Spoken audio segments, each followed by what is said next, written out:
નમસ્કાર, શો ટાઈમમાં આપનું સ્વાગત છે। ભાવનગરમાં નકલી દારૂ પીવાથી 8 વ્યક્તિના મોત નીપજવાની ઘટનાના રાજ્યભરમાં પડઘા પડ્યા છે। ગુજરાત પ્રદેશ કોંગ્રેસના પ્રતિનિધિઓએ આજે હોસ્પિટલમાં સારવાર લઈ રહેલા દર્દીઓની મુલાકાત લીધી હતી।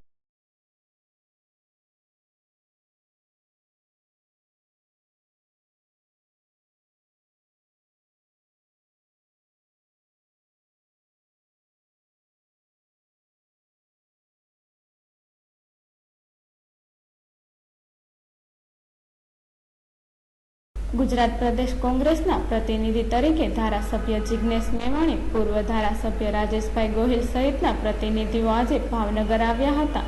કોંગ્રેસના અગ્રણીઓએ સર તખ્તસિંહજી હોસ્પિટલ ખાતે સારવાર લઈ રહેલા દર્દી અને તેમના પરિવારજનોને મળ્યા હતા।